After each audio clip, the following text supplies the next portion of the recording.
Assalamualaikum warahmatullahi wabarakatuh. Eh, Selamat sore, salam sejahtera untuk kita semua. Jadi pekan pertama setelah libur Lebaran ini kita bertemu kembali ya dalam perkuliahan tentang supply chain management. Dalam hal ini, pada kesempatan ini kita akan bicara tentang manajemen risiko dalam supply chains ya. Namun sebelum membahas itu semua atau mendiskusikan itu semua, ada baiknya juga saya di hari atau di bulan yang Fitri ini, di bulan Syawal ini, saya ingin mengucapkan selamat Hari Raya Idul Fitri 1447 Hijriah bagi yang merayakannya. Mohon maaf lahir dan batin, dan semoga kita akan menjadi lebih baik lagi di eh, tahun-tahun berikutnya. Baik, saya akan tampilkan dulu materinya. Jadi pada kesempatan ini kita akan berdiskusi tentang risk management in supply chains management ya. Jadi manajemen risiko pada supply chains ya. Baik, Bapak Ibu sekalian, em, bicara tentang manajemen risiko pada supply chains, ada beberapa hal yang saya sudah persiapkan di materi ini ya. Yang pertama terkait dengan definisinya ya, apa itu risk management, apa itu resiko ya, kemudian apa itu manajemen resiko, kemudian bagaimana risiko dilihat dari sudut pandang ketidakpastian ya. Apa itu sebenarnya risiko ya. Kemudian kita bicara tentang manajemen risiko itu sendiri, kita akan lihat lebih dalam apa itu manajemen risiko pada dasarnya. Kemudian setelah kita melihat manajemen risiko itu dari sudut pandang em, apa para ahli yang sudah membuat skema tentang manajemen risiko tersebut, kemudian kita coba untuk mengidentifikasi ya, bagaimana kita mengidentifikasi risiko ya, tahapannya seperti apa. Nah, kemudian kita akan coba lihat bagaimana sih manajemen risiko di supply chain itu sendiri ya. Apa sebenarnya atau apa saja sebenarnya menjadi risiko yang muncul ketika supply chains itu kemudian berproses ya. Dan kemudian yang keenam kita bicara tentang identifikasi atau menganalisis identifikasi dari risiko sudah kemudian menganalisis pengelolaan ya. Bagaimana risiko itu kemudian dikelola? Apabila kita sudah mengetahui, ya sudah bisa mengidentifikasi, kemudian bagaimana kita mengelola risiko tersebut ya. Dan yang terakhir di sini saya belum tulis ya, yaitu topik discussion ya. Bagaimana nanti kita bicara tentang eh, kondisi kekinian ya, khususnya resiko akibat perang nih yang sedang apa namanya update ya, sedang in ya, perang antara Iran dengan Amerika dan Israel. Apakah ada risiko yang timbul pada supply chains yang terjadi di Indonesia? Nah, karena eh, apa perangnya ini terjadi di Timur Tengah, di mana Timur Tengah itu sendiri adalah salah satu supplier kita untuk produk bahan bakar ya, khususnya bahan bakar fosil ya, eh, bensin begitu ya, entah itu produk turunannya dan seterusnya, tapi bahan bakar itu kita impor salah satunya dari sana ya. Nah, bagaimana kita melihat hal tersebut ya? Nanti akan saya sampaikan pada kesempatan ini. Baik, kita bicara manajemen risiko. Oke, kalau kita lihat gambar ini, maka yang terpikir di dalam pikiran kita kemudian, wow, ini bagaimana nasib dari barang-barang yang ada di sini? Bagaimana nasib komoditi yang kemudian mengalami kebakaran, mengalami kecelakaan, mengalami bencana alam ya? Apa yang kemudian terjadi ya? Siapa yang bertanggung jawab terhadap risiko-risiko ini ya? Nah, ini jadi tanda tanya ya. Bukan hanya hal seperti ini ya. Hal lain misalnya ketika apa kita sedang bekerja ya, ada potensi resiko bahaya di situ ya. Misalnya nih dalam satu proyek ya, pengaspalan misalnya, perbaikan jalan atau overlay gitu ya. Resiko eh, apa pekerja mengalami kecelakaan ya, tertabrak alat misalnya, itu juga ada ya. Itu juga besar ya. Kemudian juga alat berat misalnya, bagaimana alat berat yang ditampilkan di gambar ini berusaha untuk diangkat begitu ya. Ada risiko yang mengintai di situ. Apakah mampu dia mengangkut alat berat yang ada di bawahnya? Nah, risiko-risiko ini merupakan potensi ya, bahaya ya, yang terjadi dalam pekerjaan. Dan yang namanya pekerjaan itu pasti ada resikonya ya, apapun itu ya, jenis pekerjaannya. Nah, sebagai pendahuluan, risiko itu kita selalu apa bernada atau berkonotasi negatif terhadap risiko. Risiko itu adalah sesuatu yang tidak disukai atau bahkan sesuatu yang dihindari ya. Sesuatu yang nggak mau lah pokoknya kita mendapatkan resiko itu. Ya, resiko itu cenderung ya kita apa namanya analogikan sesuatu yang negatif, sesuatu yang merugikan kita ya. Kalau kita lihat dari sisi investasi misalnya, maka risiko itu adalah kemungkinan adanya penyimpangan hasil investasi, penyimpangan hasil keuntungan dari apa yang diharapkan. Ya, atau kalau kita lihat dari operasional suatu perusahaan, maka risiko itu adalah suatu peristiwa yang mungkin terjadi dalam operasional perusahaan sehingga dapat mengakibatkan kerugian bagi perusahaan. Ya. Demikian kita memandang risiko. Tapi beberapa expert ya, beberapa ahli mengatakan sebenarnya risiko itu tidak harus berkonotasi negatif ya. Risiko itu juga ada yang positif. Bahkan banyak yang positif atau bahkan didefinisikan sesuatu yang positif dan sesuatu yang negatif. Tapi risiko positif itu biasanya nggak dibicarakan. Ya, oh kita menginvestasikan dana kita misalnya eh, di bursa saham gitu ya. Kemudian sahamnya mengalami kenaikan 30% dalam satu minggu. Itu risiko, tapi risiko positif. Dan risiko positif itu nggak dibicarakan karena senang. Karena ada dana yang masuk ke, ada penghasilan, ada pendapatan yang kita dapat dari hasil tersebut. Tidak terlalu banyak dibicarakan. Yang dibicarakan masalahnya adalah kalau di positif itu bagaimana coba bisa mendapatkan seperti itu kan gitu. Tapi em, kita akan banyak membedah khususnya dari sisi manajemen risiko ya. Itu adalah hal-hal yang sifatnya negatif. Risiko-risiko yang negatif ya. Risiko-risiko yang merugikan tuh. Perusahaan kalau untung diam-diam baik kan gitu ya. Biasa aja. Paling ngasih bonus ke ini karyawan ya kan? Tapi kalau dia rugi, nah itu dia. Dikejar terus tuh sampai lubang jarum tuh kalau rugi dia. Gimana caranya supaya untung? Apa yang harus dilakukan supaya dia untung? Jadi resiko kerugian tuh seakan-akan sesuatu yang nggak boleh ada begitu ya. Walaupun yang namanya resiko tuh pasti ada gitu kan.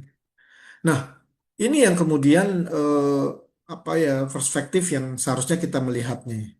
Karena risiko ada positif ada negatifnya. Memang kalau kita bicara yang positif ya nggak begitu menarik buat dibahas karena udah happy ya kan. Tapi yang negatif ini yang kemudian menjadi concern. Bagaimana merubahnya menjadi risiko yang positif. Ya. Nah, Nih yang tadi saya sampaikan tadinya.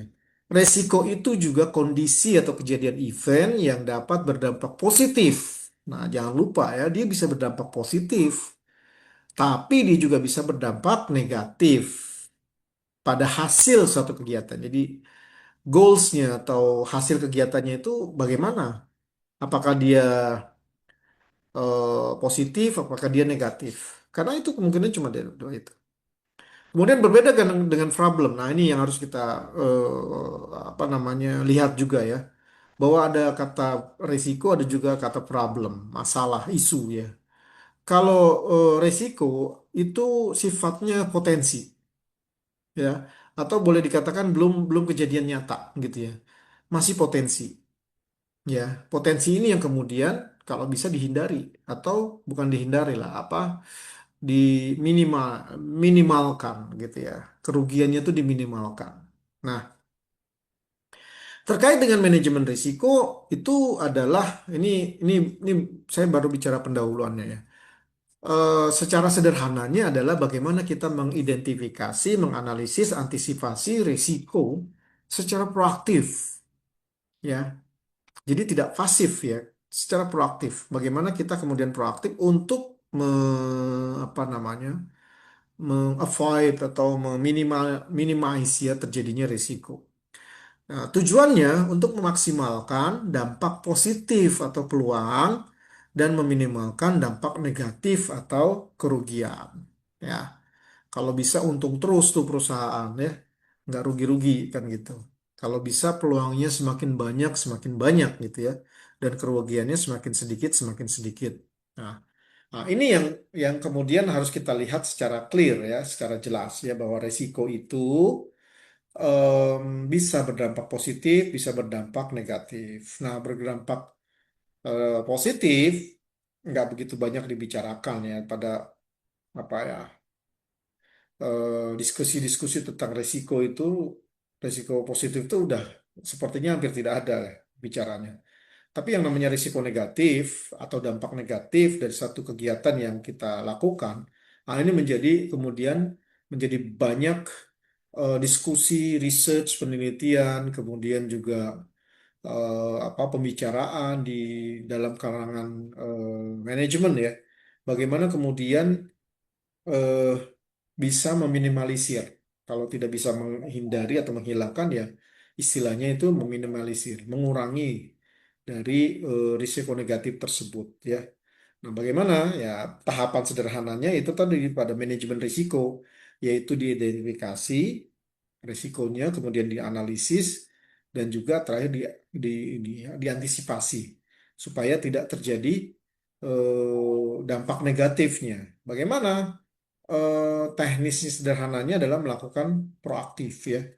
Jadi kita lebih melakukan preventif proaktif ya nanti kita bicara tuh di antisipasi tuh. Nah, eh, intinya adalah perusahaan selalu menginginkan adanya keuntungan ya atau resiko yang sifatnya positif. Tapi perusahaan menghindari atau meminimalisir terjadinya dampak negatif atau kerugian dari kegiatan yang dilakukan. Nah, kalau bicara risiko, ini masih bicara risiko lagi ya, resiko ya. Suatu kejadian peristiwa yang jika terjadi dapat menimbulkan hambatan terhadap pencapaian tujuan atau sasaran enterprise. Ya, jadi risiko itu ada yang mendefinisikan sebagai kejadian atau peristiwa yang jika terjadi, ini jika terjadi ya, jadi masih potensi ya, dapat menimbulkan hambatan terhadap pencapaian tujuan atau sasaran enterprise. Kemudian, resiko juga bisa dikatakan sebagai kejadian atau peristiwa yang disebabkan karena faktor internal dan faktor eksternal dari enterprise, enterprise itu dari perusahaan, gitu ya. Nah, resiko itu sendiri itu bisa menimpa siapa aja, tidak apa memandang level jabatan, masa kerja, kepandaian dan seterusnya ya. Baik dia direksi maupun dia office boy, dia sama-sama ada resikonya. Baik dari departemen logistik sampai pendapatan pemasaran sama-sama ada risikonya. Dari yang berwujud aset ya tangible maupun yang intangible Ada juga risikonya. Dari yang informasi, reputasi, dan nama baik juga tidak lepas dari resiko. Ya. Profesi apapun itu ada resiko. Jadi luas sekali resiko itu. Nah, resiko, risk is often expressed in terms of a combination of the consequence of an event include change of circumstance and associates like would of occurrence. Ya, jadi resiko itu pada bisnis proses adalah kejadian yang tidak diinginkan, ya, sehingga konsekuensinya bisa bermasalah atau tidak tercapainya objektif atau tujuan dari perusahaan terhadap kegiatan tersebut, ya. Resiko juga ada yang disebut dengan likelihood, ya. Likelihood itu jadi kayak semacam tingkatannya, ya. Apakah dia berpotensi besar, menengah, atau kecil, ya, terhadap risiko, ya. Itu dalam komponen risiko. Nah, kemudian risiko juga tidak lepas dari yang namanya kondisi ketidakpastian, ya. Nah, ini penting, ya. Jadi risiko itu akan muncul karena adanya ketidakpastian. Di dunia ini kita dihadapkan pada banyak ketidakpastian. Misalnya, ya, contoh hari ini hujan atau tidak hujan. Siapa yang bisa memastikan? Nggak ada. Ya. Yang ada adalah forecast, meramalkan, memperkirakan. Hari ini hujan, besok tidak hujan, besoknya lagi hujan, dan seterusnya. Itu hanya diperkirakan saja. Ya, hanya diperkirakan berdasarkan sains ilmu pengetahuan, gitu kan. Tapi apakah akan terjadi hujan hari ini atau tidak? Tidak ada yang tahu. Itulah yang disebut dengan ketidakpastian, gitu ya. Nah, investasi sama halnya dengan tadi kondisi cuaca tadi, ya. Investasi juga bisa untung, bisa juga buntung, ya, bisa juga rugi. Kalau sahamnya lagi bagus, naik, ya untung dia. Tapi kalau sahamnya lagi turun, ya rugi dia. Tidak ada yang menjamin dia akan naik terus, tidak ada yang menjamin dia akan turun terus. Itulah ketidakpastian. Ya. Nah, ketidakpastian dalam berbagai aspek kehidupan akan menimbulkan resiko yang dihadapi oleh manusia. Jadi ketidakpastian ini yang kemudian menimbulkan resiko. Walaupun dia masih potensi, gitu ya, tetapi dia kemudian eh, hal yang bisa, aspek kehidupan manusia yang bisa menyebabkan resiko bagi manusia. Dan ketidakpastian ini bisa diukur, ya. Ada tingkatannya dan ada karakteristiknya dari ketidakpastian itu sendiri, ya. Baik, saya lanjutkan. Nah, ini kira-kira sederhana terkait dengan ketidakpastian, ya. Ini kita bicara apa, dasar-dasar dalam risiko, ya, manajemen risiko, ya. Nah, tingkat ketidakpastiannya boleh dikatakan dibagi menjadi empat, ya. Ada yang tidak ada. Nah, tidak ada tuh tingkat ketidakpastiannya tidak ada. Jadi ini pasti gitu. Kemudian yang berikutnya adalah ketidakpastian objektif. Ya, objektif itu artinya eh, ada probabilitas yang bisa apa diketahui, ya. Tapi ada juga tingkat ketidakpastian yang subjektif, di mana probabilitasnya ini kita nggak tahu nih kapan itu, ya. Dan yang terakhir adalah sangat tidak pasti. Nah, kalau sangat tidak pasti ini sesuatu yang manusia ini belum belum apa ya, belum banyak mengeksplor hal tersebut lah, ya. Belum banyak mendalami, meneliti, atau bahkan me- mencapai hal tersebut, ya. Kita lihat deh. Apa tingkat ketidakpastian yang tidak ada? Jadi ada tingkat kepastian yang tidak ada. Artinya ini udah pasti gitu. Karakteristiknya adalah hasilnya itu bisa diprediksi. Hasil bisa diprediksi dengan pasti. Nah, ini contoh yang paling sederhana adalah hukum alam. Ya, hukum alam itu adalah kepastian. Ya, hukum alam itu adalah kepastian. Nah, berikutnya ketidakpastian yang objektif. Artinya ketidakpastiannya itu bisa diukur. Probabilitasnya bisa diketahui. Ya, apa itu ketidakpastian objektif? Contohnya kalau kita bermain dadu lah, ya, perjudian misalnya ya. Itu kan bisa ini persentasenya berapa sih dadu misalnya ya. Dadu dia punya 6 sudut, nomor 1 sampai nomor 6. Ya sudah, persentase kemungkinan dia bisa menang berarti kan 1/6 kan gitu. Jadi 1/6 persentasenya itu yang dimaksud bisa probabilitasnya bisa diketahui. Nah, itu contoh ya. Tapi ya ini yang lebih apa namanya lebih tidak pasti yaitu ketidakpastian subjektif. Yaitu hasil dari ketidakpastian subjektif ini adalah bisa diidentifikasi, bisa diketahui gitu ya, diidentifikasi jenis dari ketidakpastiannya, tapi probabilitasnya, kemungkinannya itu tidak diketahui. Misalnya, accident, kecelakaan, gitu ya. Nggak ada yang tahu tuh. Kita bisa mengidentifikasi, oh kalau di jalan ada resiko kecelakaan tuh. Apalagi kalau kita ngebut ya, makin resikonya makin tinggi, gitu kan. Atau kebakaran ya. Kebakaran tuh juga subjektif sifatnya ya, kita nggak tahu kapan ya. Kemudian sangat tidak pasti, wah ini sudah tingkat ketidakpastian yang paling bawah nih, tidak pasti, yaitu tidak bisa diidentifikasi dan juga probabilitasnya tidak diketahui.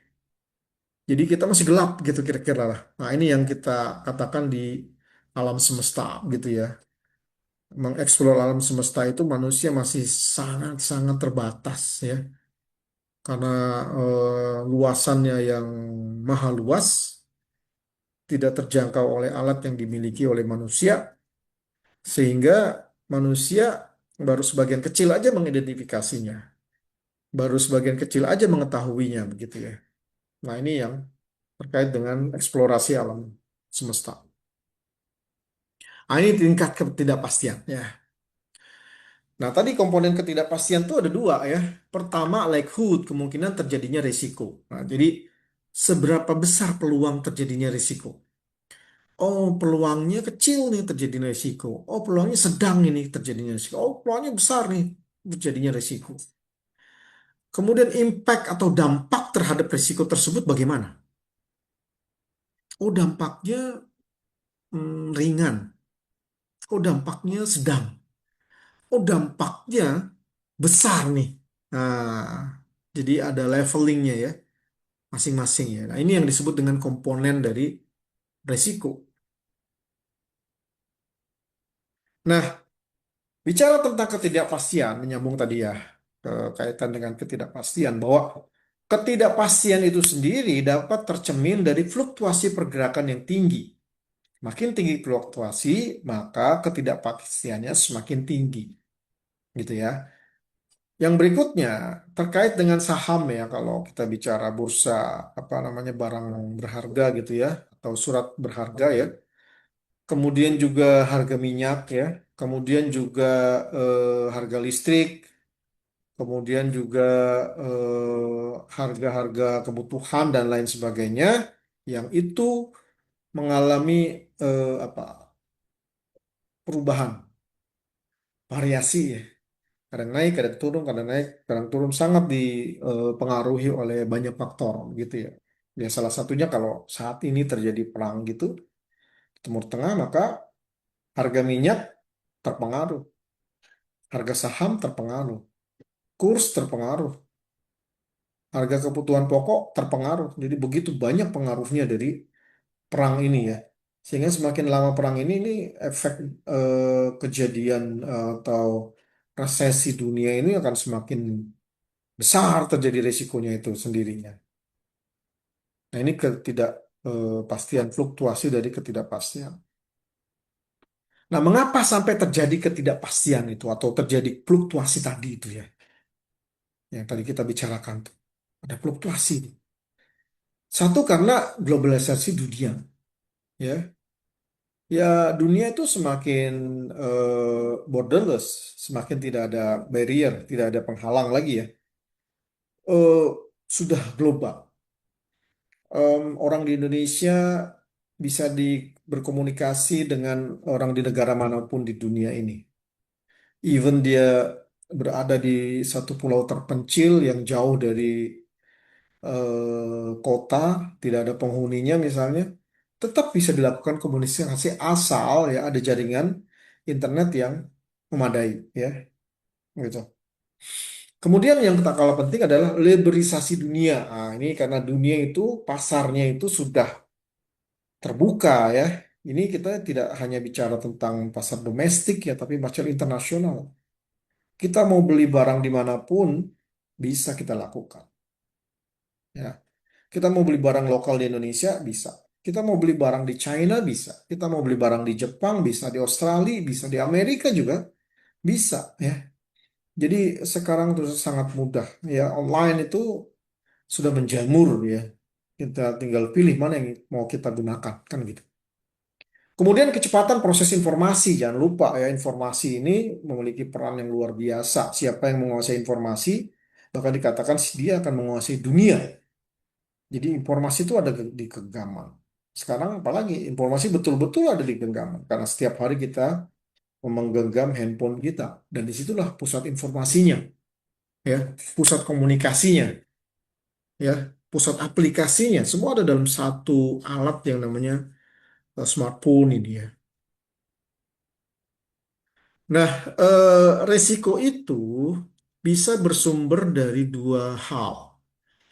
Yang pertama bersumber dari internal perusahaan itu sendiri ya.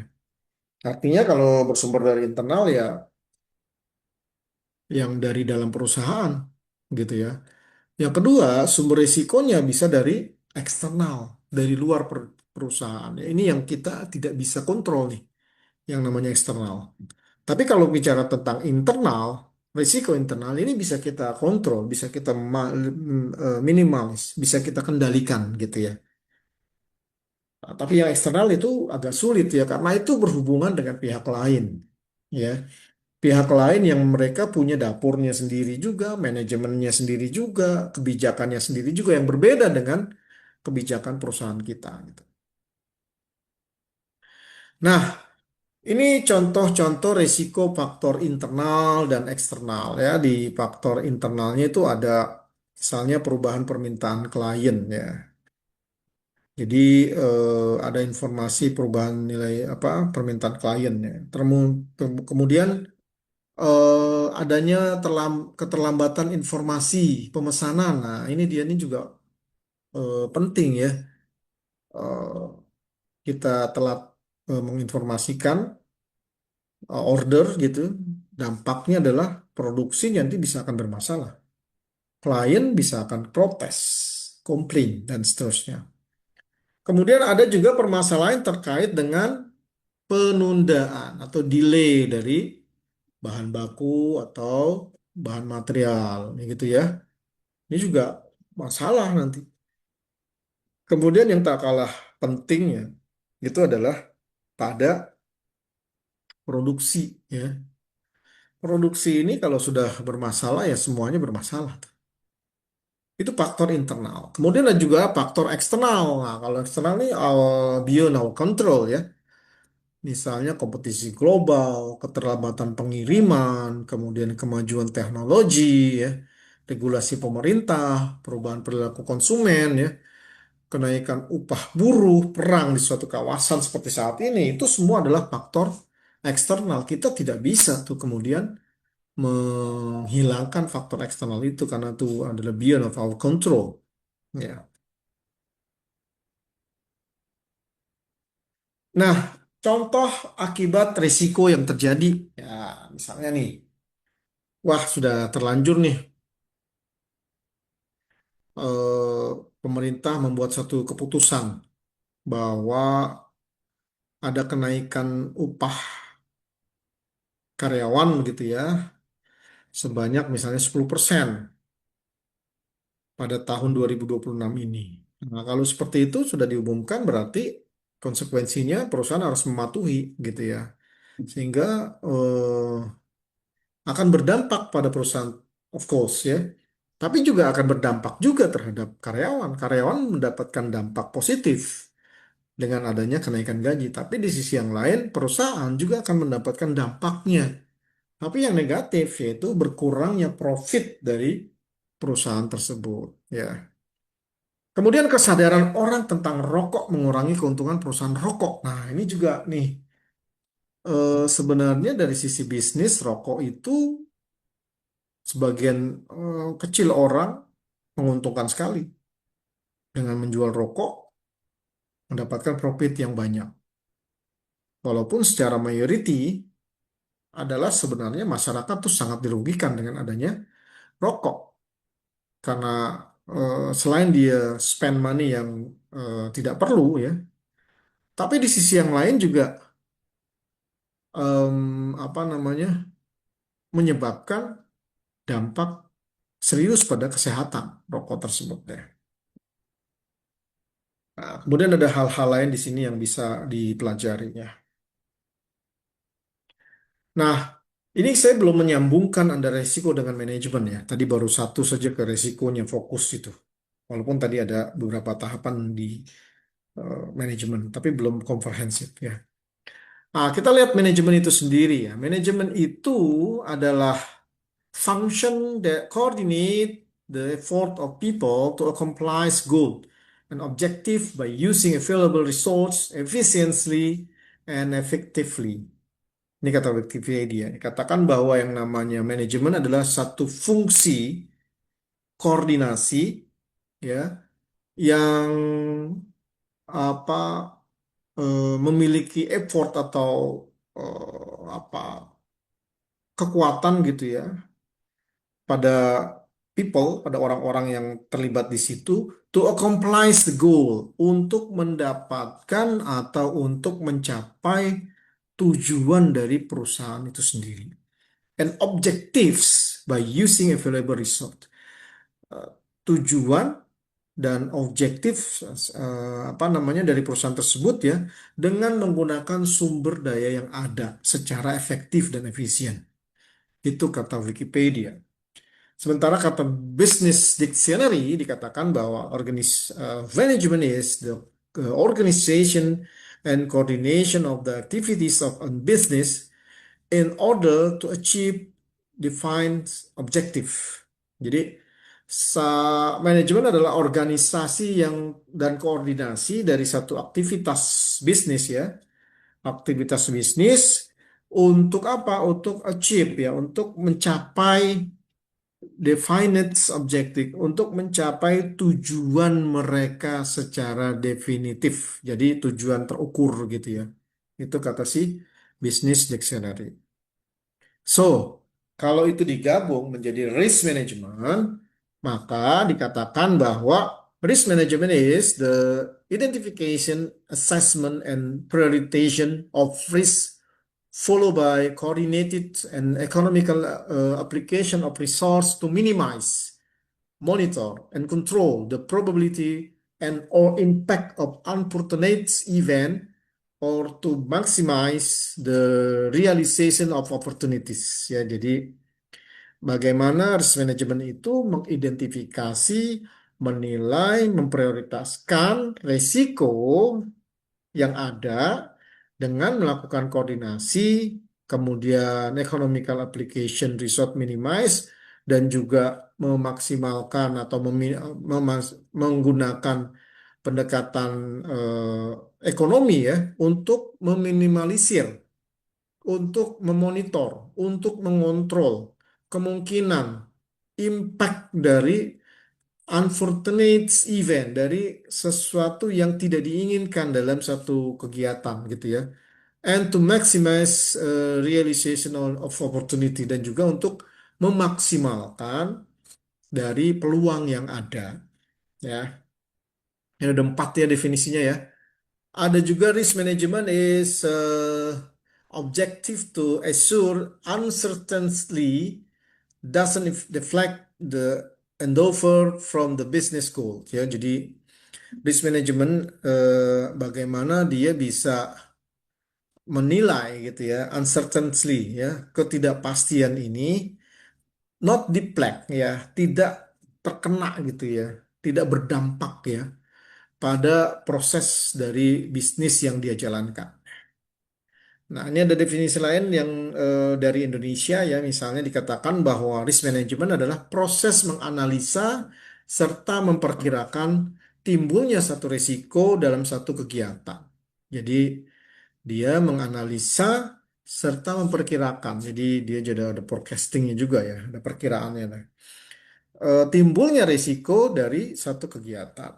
Nah, kemudian dari salah satu ahli manajemen yaitu Danastri di tahun 2018 dikatakan bahwa manajemen risiko adalah proses yang bertujuan untuk membantu organisasi memahami, menilai, mengambil tindakan pada semua risiko dengan maksud untuk meningkatkan kemungkinan keberhasilan dan mengurangi kemungkinan kegagalan. Jadi risiko itu atau risk management itu benar-benar adalah satu proses. Artinya kalau proses kan tidak berhenti ya. Dia selalu aktif ya. Buat tujuannya untuk apa? Untuk membantu organisasi supaya dia bisa paham, dia bisa menilai, dia bisa mengambil tindakan pada semua jenis risiko. Supaya apa tuh kok semua jenis risiko? Supaya untuk meningkatkan kemungkinan keberhasilannya. Jadi semakin risiko itu bisa diidentifikasi, bisa dinilai, bisa ditindak ya, maka akan kemungkinan kecil terjadinya risiko dan kemungkinan besar terjadinya peluang gitu ya. Nah, kemudian kenapa risk management ini begitu penting ya? Nah, yang harus kita pahami bahwa pada risk management itu ada prinsip yang dasar yang harus kita pahami. Satu, bahwa setiap entitas, apakah itu yang mencari untung atau tidak, ada untuk mewujudkan nilai dari para pemangku kepentingannya. Jadi semua pihak ya, entitas itu artinya ya. Baik itu yang dia mencari risiko keuntungan ya, ataupun tidak ya, untuk mewujudkan nilai bagi para pemangku. Yang penting adalah bagaimana mewujudkan nilai. Kedua, nilai diciptakan, dilestarikan, dan dikikis oleh keputusan manajemen dalam suatu kegiatan, mulai dari penetapan strategi, pengoperasi, pengoperasian, dan juga kegiatan perusahaan itu sehari-hari, ya. Nah, kemudian risk management mendukung penciptaan nilai dengan kemungkinan manajemen untuk satu menangani secara efektif potensi peristiwa di masa depan yang menciptakan ketidakpastian. Jadi risk management itu dia yang tugasnya garda terdepan untuk menangani secara efektif potensi peristiwa di masa yang akan di masa yang akan datang. Dia harus punya pemahaman yang baik sekali untuk bisa mentransfer ya ke apa pengalaman-pengalaman masa lalu yang kemudian bisa dijadikan edukasi untuk mempelajari pengalaman masa depan. Kemudian menanggapi dengan cara yang mengurangi kemungkinan hasil turun dan meningkatkan sisi baiknya. Jadi bagaimana dia bisa meningkatkan kemungkinan hasil ya daripada apa namanya tidak berhasil atau stuck gitu ya. Nah, ketika kita bicara manajemen risiko, ini ada tahapan-tahapannya nih ya. Nah, walaupun tahapan-tahapan ini nih pada kesempatan ini tidak bisa saya jelaskan semua ya karena keterbatasan waktu begitu. Jadi konteksnya akan saya apa namanya batasi saja nanti ya. Karena tahapannya lumayan ya dari ada mulai penetapan konteksnya di konteksnya ini maksudnya di mana nih risikonya nih ya. Apakah di produk manufacture, apa di produk jasa, apakah di manufacture pertanian, manufacture mana lagi dan seterusnya karena banyak ya. Yang pertama adalah identifikasi ya, of course ya. Identifikasi,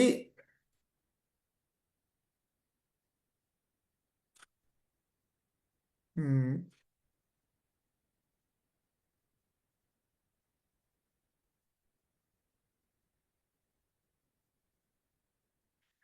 baik maaf ada masalah sedikit tadi. Bagaimana mengidentifikasi kemudian resiko tersebut ya, resiko yang muncul gitu. Kemudian eh, menganalisis dari resiko itu. Ya, setelah diidentifikasi, ya kita ketahui tahapan-tahapannya, kita analisis nih resikonya apa aja sih sebenarnya. Kemudian dari risiko yang ada itu kemudian dilakukan evaluasi, ya, dia lakukan assessment ya, dilakukan penilaian. Kemudian tahapan berikutnya adalah penanganan risiko, ya, bagaimana risiko itu kemudian ditangani kalau terjadi, ya. Dan berikutnya adalah proses monitoring, ya, proses review terhadap penanganan tersebut. Apakah sudah tepat, apakah perlu diperbaharui, ditambah, dikurangi, dan seterusnya. Kemudian adanya komunikasi dan konsultasi ya. Apabila sudah dilakukan, kemudian dikonsultasikan. Ini seperti bagaimana baiknya dan seterusnya. Jadi kalau bisa digarisbawahi ya, ada tiga hal besar pada proses manajemen risiko ini. Yang pertama adalah menetapkan apa yang ditetapkan. Pertama, identifikasi risikonya. Kedua, menganalisis. Dan ketiga adalah mengevaluasi. Ya, mengevaluasi. Nah, apa penilaian-penilaian risiko ini bisa datang dari komunikasi dengan pihak-pihak yang terkait ataupun berkonsultasi. Ya, nah ini kira-kira gambaran dari manajemen risiko secara eh, by tabel ya. Nah, kita masuk sekarang ke konsep identifikasi risiko. Jadi tadi kan awalnya tuh setelah menentukan konteksnya apa, kemudian mengidentifikasi risikonya apa. So, mengidentifikasi risiko adalah mengidentifikasi seluruh risiko yang harus dikelola. Jadi yang diidentifikasi adalah risiko-risiko apa aja yang kemungkinan kemungkinan bisa timbul, gitu ya. Kemudian bagaimana caranya mengidentifikasinya itu ya? Nah, melalui proses yang sistematis dan terukur. Ya, ada prosesnya. Proses ini tersistematis dan juga terukur. Dari proses ini kemudian menghasilkan sesuatu. Apa itu yang dihasilkan? Oh, ada tuh yang namanya daftar risiko. Ini saja, ini loh yang menjadi daftar risiko. Nah, daftar risiko ini kemudian komprehensif ya. Komprehensif itu tidak apa? Tidak terbagi-bagi ya, tapi dia menjadi satu kesatuan. Nah, ini konsep dari identifikasi risiko. Nah, masih bicara tentang konsep identifikasi risiko bahwa dalam menentukan identifikasi risiko ada tahapan awal dan kritis ya. Ini kita bagaimana memulai nih mengidentifikasi risiko misalnya. Nah, kemudian yang menjadi dasar seluruh proses manajemen risiko ya itu adalah identifikasi. Nah, kemudian kita juga eh, harus melihat dari sisi pandang pesimis. Ya, dari sisi pandang pesimis itu artinya kemungkinan terjadinya risiko negatif itu besar ya.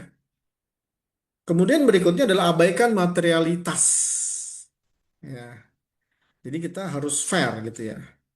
Kemudian menggunakan pemahaman mendalam, imajinasi, pendekatan sistematis dan komprehensif dari proses identifikasi risiko tersebut ya. Jadi pendalamannya jauh lebih mendalam, imajinasinya juga sama hmm, komprehensifnya ya.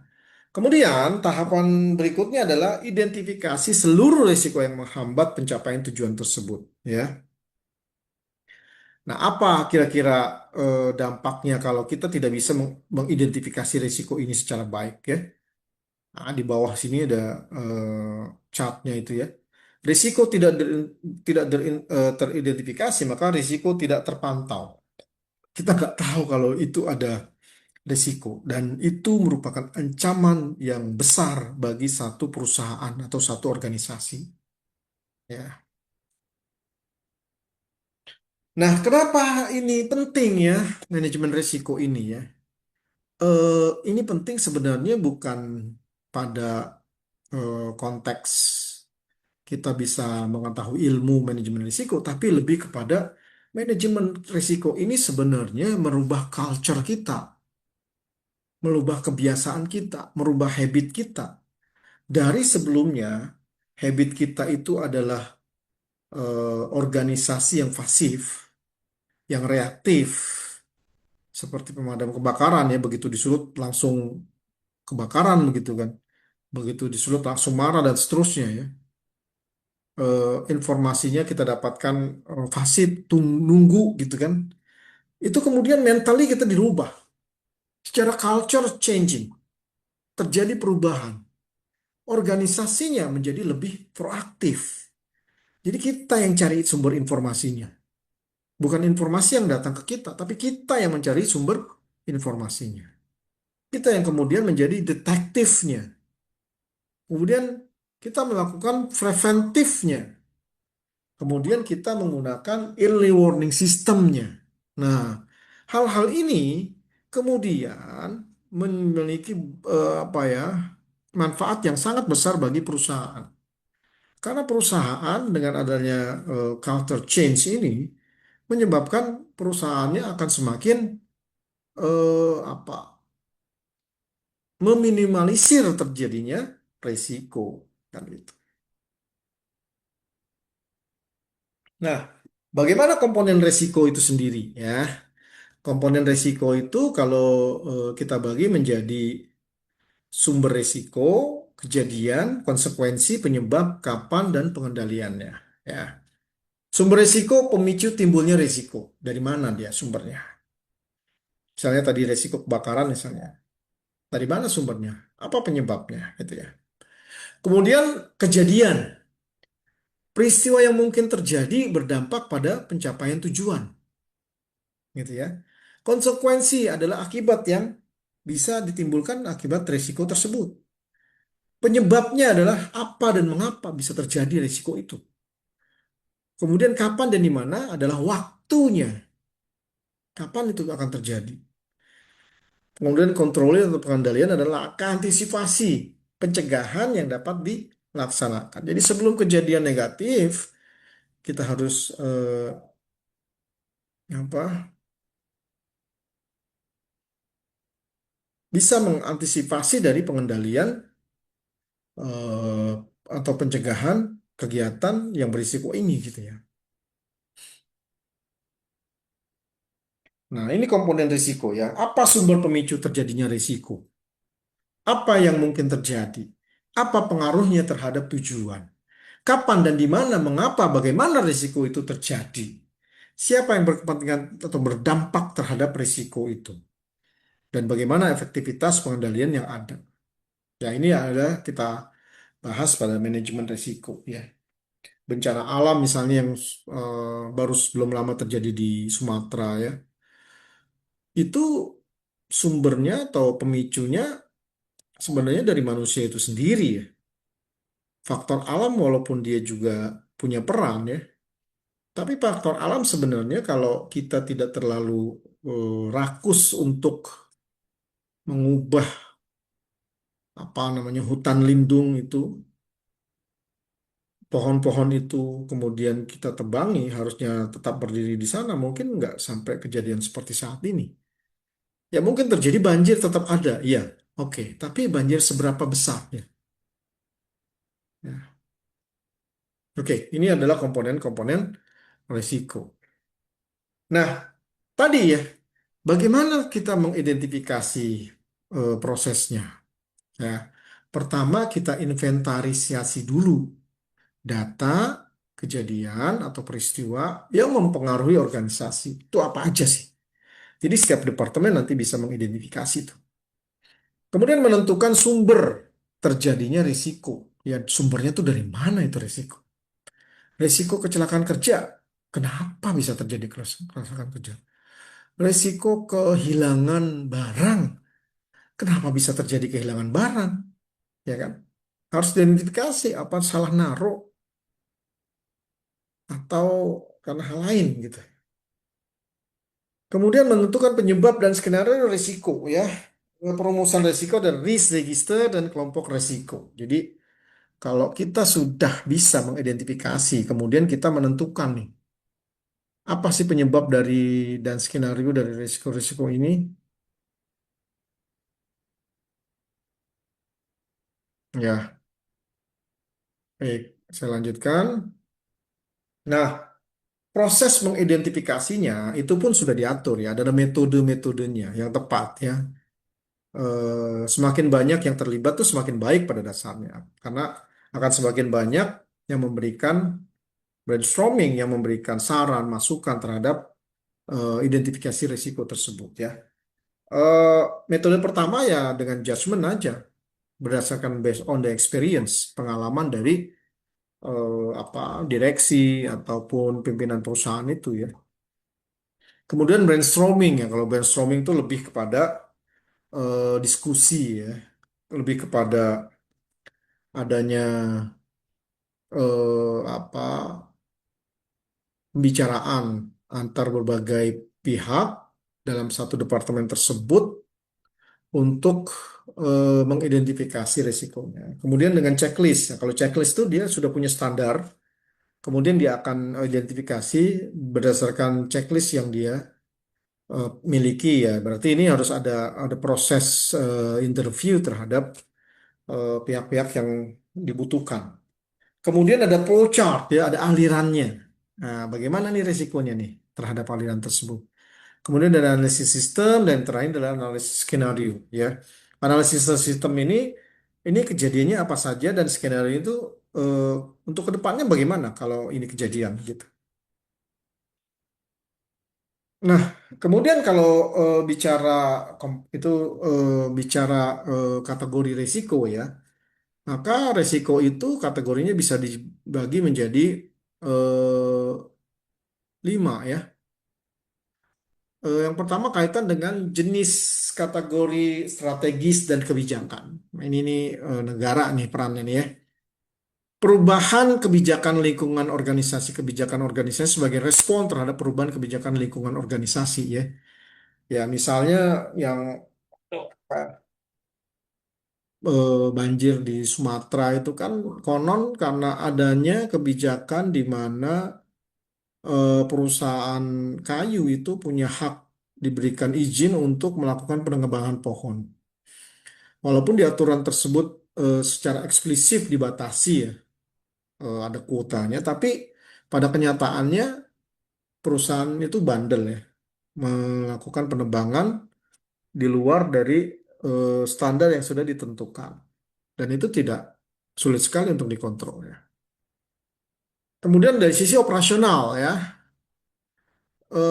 bagaimana kita bisa mendapatkan pelajaran dari kegagalan orang lain, dari proses kegagalan orang lain, dari sistem kegagalan orang lain.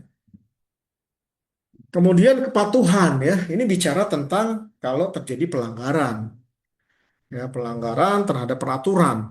Nah ini yang kemudian harus dilakukan ya. Kemudian ada fraud ya, kecurangan, cheating dan lain-lain. Kemudian ada finance, ini kaitan dengan kegagalan pihak ketiga dalam memenuhi kebutuhannya, apa dalam memenuhi kewajibannya ya. Misalnya vendor yang tidak bisa membayar invoice dan seterusnya. Nah, pada supply chain sendiri itu bagaimana ya? Nah, supply chain sendiri itu kalau diruntut ya, risiko yang terjadi, ini berdasarkan buku ya, saya nggak ini sendiri ya. Ini saya kutip dari bukunya kawan saya ini, Pak Dr. Jamroni. Nah, ini bukunya. Pak Jamroni ini menulis buku tentang logistik and supply chains ya. Ini di kalangan praktisi logistik ya, di kalangan apa namanya orang-orang yang eh, berkecimpung di dunia logistik ini cukup apa ya, cukup familiar lah dengan buku ini ya, karena simpel bukunya. Karena yang menulis juga doktor, dia salah satu direksi di PT Pos kalau tidak salah ya. Tapi dia juga akademisi ya, dia juga dosen ya.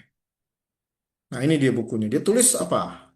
Bahwa risiko dalam supply chain itu kurang kira-kira ada 12 risiko ya. Apa saja ya, seperti di gambar ini. Ada risiko rutin. risiko yang sudah muncul setiap bulan itu ada risiko seperti ini. Ya, kalau misalnya di pada produksi itu menggunakan listrik misalnya, ya risiko mati lampu itu setiap bulan pasti ada ya. Mungkin 2-3 hari misalnya ada pemadaman listrik gitu ya. Di lokasi tersebut termasuk terkena efeknya adalah perusahaan itu.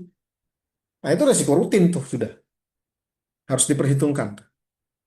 Kemudian bencana alam, nah ini tadi bencana alam nih yang subjektif ya, risiko yang kita tidak bisa apa prediksi probabilitasnya.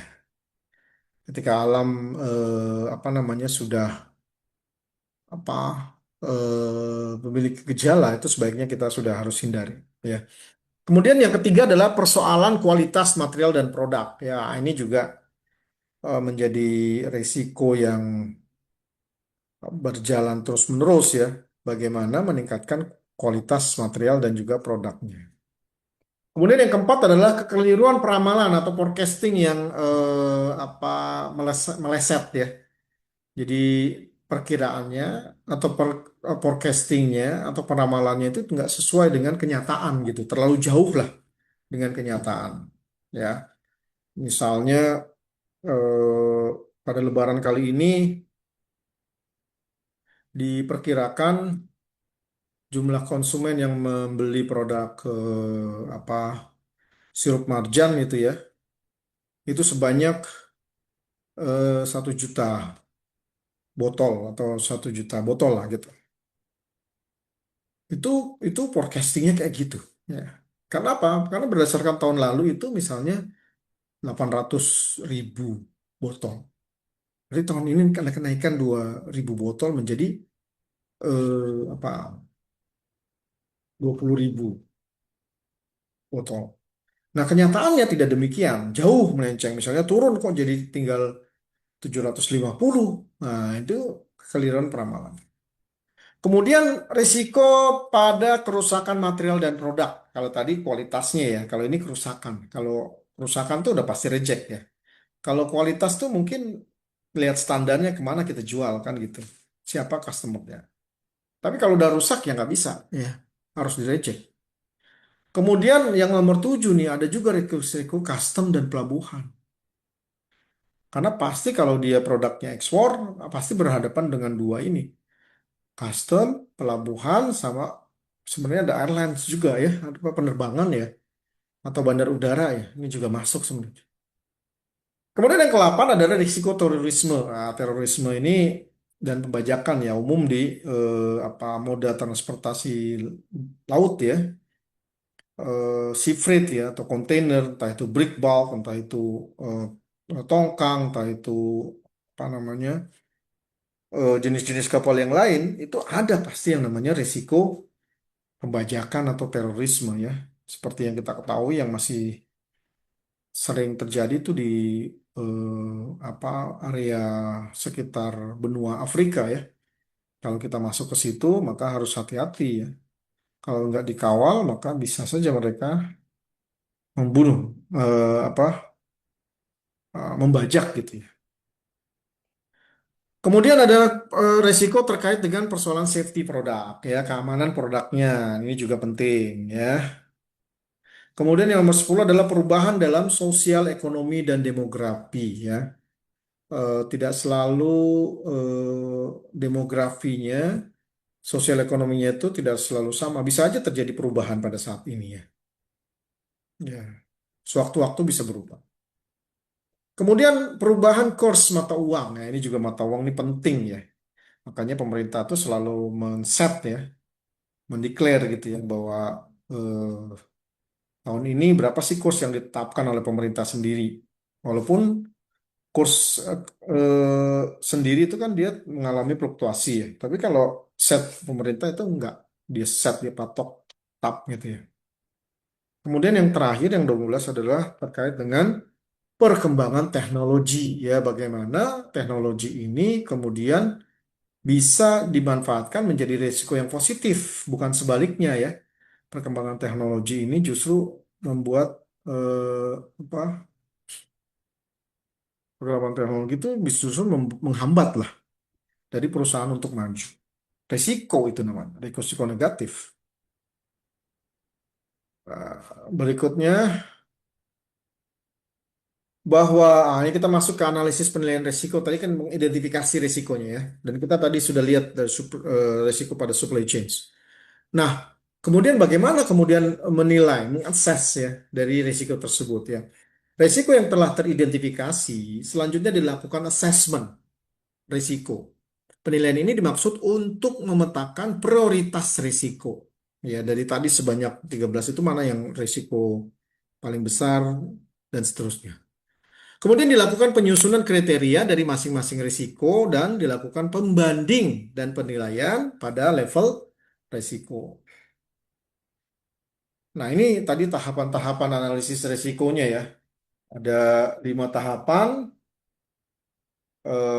mulai dari penilaian sistem pengendalian, kemudian menyusun kriteria dari masing-masing risiko, kemudian membandingkan, ya, mengestimate, kemudian membandingkan ke depan, ya, kemudian menilai level resikonya itu ada di mana. Nah, ini tahapan-tahapan analisis resikonya. Nah, eh, tadi ya terkait dengan rantai pasok itu sendiri ya, eh, kalau kita bagi menjadi sumber risikonya, ada eksternal, ada internal, ada pemasok, ada distributor kan tadi gitu ya.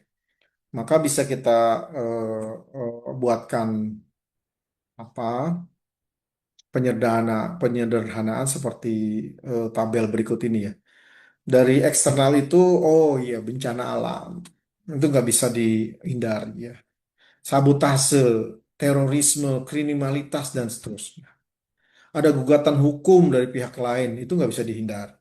Ada kecelakaan itu nggak bisa dihindari. Ada ketidakpastian politik itu juga tidak bisa dihindari. Ada perubahan pasar, ada perkembangan teknologi yang lebih maju itu nggak bisa dihindari. Ada kompetensi dan keterampilan tenaga kerja itu juga tidak bisa dihindari. Dan itu quote unquote menjadi concern dari perusahaan untuk kemudian melihat, mengantisipasi bagaimana saya bisa kemudian mengantisipasi risiko ini. Ya. Kemudian dari sisi pemasok ya ada risiko regulasi, ada risiko kerugian keuangan, ada risiko pemasaran produksi dan juga ada risiko pasokan hulu. Ya, itu dari sisi pemasok. Kemudian dari sisi distribusi, distributor, agent dan seterusnya adalah masalah terkait infrastruktur, ya, posisi gudang, ya kan, kemudian aksesibilitas dari gudang, perlengkapan dari gudang, dan seterusnya itu berkaitan dengan infrastruktur. Kemudian pergudangan yang kurang memadai ya, terlalu kecil, terlalu jauh, terlalu sempit, dan seterusnya. Kemudian kerusakan dan pencurian di kargo ya, di dalam gudang ini maksudnya ya. Sangat besar kemungkinan terjadi gitu. Kemudian keterbatasan kapasitas. Nah ini ya, distributor juga punya keterbatasan SDM ya. Kemudian kegagalan moda transportasi ya, ini juga penting ya. Nah, kemudian secara internal bagaimana? Internal itu terkait dengan operasional, ketidakpastian permintaan, yaitu di internal semua tuh. Kemudian produk defect ya, kemudian kegagalan perangkat dan sistem IT. Jadi internal ini lebih mudah untuk bisa dikontrol ya. Terkait operasional itu perusahaan bisa ngontrol. Produk defect ya itu perusahaan bisa ngontrol dan seterusnya. Nah, ini kalau bisa bicara tentang kriteria konsekuensi tabelnya ya. Jadi ada yang rendah, sedang, dan tinggi. Ya, kalau dia rendah, pengaruh terhadap strategi dan operasinya juga rendah. Pengaruh terhadap kepentingan para stakeholdernya juga rendah. Kalau dia sedang, ya pengaruhnya sedang juga. Tapi kalau dia tinggi, ya pengaruhnya pasti tinggi. Nah, kalau bicara tentang tingkat likelihood-nya, apa kaitan dengan level dari resiko itu sendiri, kalau dia rendah, tidak pernah terjadi atau jarang sekali terjadi. Ya. Kalau dia sedang, itu kemungkinan terjadinya juga sedang. Ya, pernah terjadi berarti. Kemudian kalau dia tinggi itu often ya, berarti frekuensinya banyak gitu ya, sering sekali gitu. Nah, kalau kemudian kita lihat dari metriknya, metrik leveling resiko itu ya, kita lihat di sini dari konsekuensi resikonya, kemudian kemungkinan terjadinya resiko itu, maka kita bisa identifikasi nih. Kalau dia berwarna merah, dalam arti colornya ya berwarna merah, ini berarti harus benar-benar menjadi prioritas pertama. Jadi resiko yang menjadi prioritas pertama yang harus ditangani ya, yang warna merah ya. Di mana kalau konsekuensi resikonya tinggi bertemu dengan kemungkinan terjadinya sedang, nah itu masuk kategorinya tinggi. Atau konsekuensi resikonya tinggi, kemungkinan terjadi resikonya tinggi, wah itu sudah sama-sama tinggi itu. Itu kemungkinan terjadinya resiko kejadian ya itu semakin tinggi.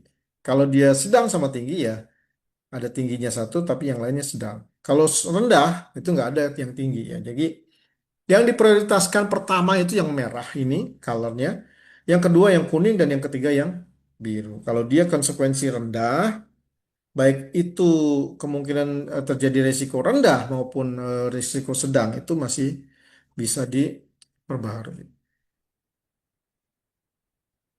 Nah, ini kalau kita lihat dari analisis profile and peta resiko ya.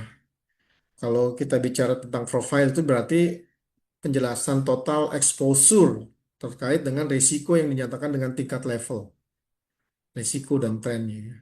Kalau kita bicara analisis peta risiko artinya menjelaskan gambaran total risiko dan distribusi posisinya dalam grafik dengan frekuensi dari sumber horizontal ya dan konsekuensi dari sumber vertikal.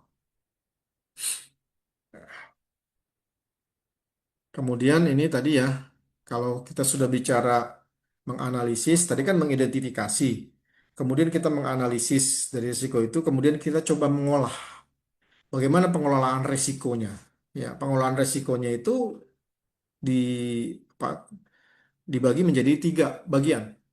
Pertama, yang disebut dengan pencegahan preventif. Ya, ini yang awal sekali nih kita melakukan preventif pencegahan untuk mengurangi kejadian yang risiko.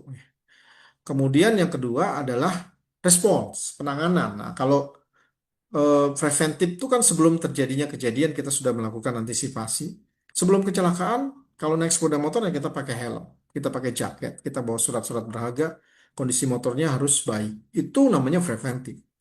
Apakah itu menghindari kecelakaan? Belum, enggak juga ya. Kecelakaan mungkin terjadi, tapi risiko yang kita terima akan jauh lebih kecil daripada kita tidak menggunakan instrumen atau komponen tadi untuk disiapkan gitu ya. Kemudian respon atau penanganan ya, penanganan risiko secara tepat dan tepat ya. Kalau kejadiannya seperti ini, maka bagaimana penanganannya? Ya, Eh, kalau di transportasi udara khususnya ya, di bandar udara itu ada namanya emergency response. Emergency response itu bagian dari penanganan ya. Kalau misalnya terjadi bom threat misalnya, ada penumpang yang mendeklar bahwa dia membawa bom akan meledakkan pesawat, itu kan bom threat tuh. Nah, bagaimana pihak-pihak yang stakeholder yang berada di bandar udara kemudian bersikap? Nah, itu sudah ada prosedurnya. Itu disebut dengan emergency response. Ya. Bagaimana kita merespon penanganan terhadap risiko yang sudah ada gitu ya. Kemudian yang ketiga adalah recovery dampak ya. Jadi kalau sudah berdampak, kemudian recovery-nya gimana? Gimana supaya dia bangun lagi itu seperti apa? Supaya normal lagi itu seperti apa? Gitu ya. Nah, ini apa namanya hal-hal yang terkait dengan pengelolaan risiko preventif ya. Tadi kan ada preventif, ada respons, ya ada impact dampak ya. Preventif ya kasih pelatihan, ya pengembangan SDM dan seterusnya. Yang kedua pemeliharaan kendaraan, pergudangan material, handling dan seterusnya. Yang ketiga penyiapan SOP ya. SOP itu harus ada ya. Kemudian kualitas pemilihan vendor, meminimalisasi penggunaan single supplier. Ini kalau dia pemasok supplier jangan satu ya, lebih dari dua ya. Kemudian pemeriksaan dan inspeksi proses produksi secara berkala, secara ketat gitu ya. Nah ini preventifnya nih, gitu ya. Kemudian kalau secara responnya gimana responnya? Responnya kurang lebih ada 5 poin ya. Pertama adalah emergency response. Ya, ini di bagian apapun ada emergency response ya. Ini cepat penanganan. Kemudian adalah monitoring tingkat kecukupan. Bagaimana apa namanya tim manajemen risk management kemudian membuat monitoring tingkat kecukupan. Kemudian membentuk crisis centers. Ya, ini kalau kejadiannya sudah skalanya besar ya, regional maupun nasional. Kemudian mengkomunikasikan secara intensif dan proporsional. Ini kalau sudah jadian bagaimana kemudian menginformasikan, mengkomunikasikan kepada pihak yang terkena dampak risiko ini itu secara profesional dan intensif ya. Artinya selalu ada komunikasi berjalan gitu. Kemudian yang terakhir adalah menjalankan protokol penanganan risiko. Nah, ini juga penting ya. Nah, bagaimana untuk recovery? Recovery itu lebih sedikit ya, ada empatnya kira-kira ya. Pertama, menormalkan kinerja sistem SCM yang terganggu. Ya, kalau ada yang terganggu, ya dinormalkan. Yang kedua adalah pengelolaan penggunaan sistem. Eh, apa ada namanya sistem model score ya dan lain-lain itu untuk apa ya melakukan scoring ya, penilaian terhadap hasil recovery-nya. Kemudian RSCM merupakan implementasi strategis ya. Kemudian mengurangi dampak dan tingkat keterlibatan, eh, mengurangi dampak dan tingkat keterjadian ya, bukan keterlibatan, keterjadian. Nah, ini dari sisi recovery-nya. Ah, baik, wah ini sudah rampung kelihatannya. eh Pada kesempatan ini juga ada topik discussion-nya ya, yaitu terkait dengan eh, diskusi ini ya. Kondisi dunia saat ini sedang dalam ketidakstabilan dikarenakan oleh adanya terjadinya perang di Timur Tengah. Hal ini berdampak pada supply chain bahan bakar minyak di Indonesia ya. Jelaskan dari tahapan identifikasi pengelolaan risiko pada proses supply chain di Pertamina ini, gambarnya ada di bawah. Bagaimana saudara bisa menjelaskan terkait dan mengidentifikasikan risikonya apa saja sih? Kemudian menganalisis ya, kemudian mengelola ya bagaimana sih risiko itu pada proses SCM di Pertamina ini. Eh, ini gambarnya nih.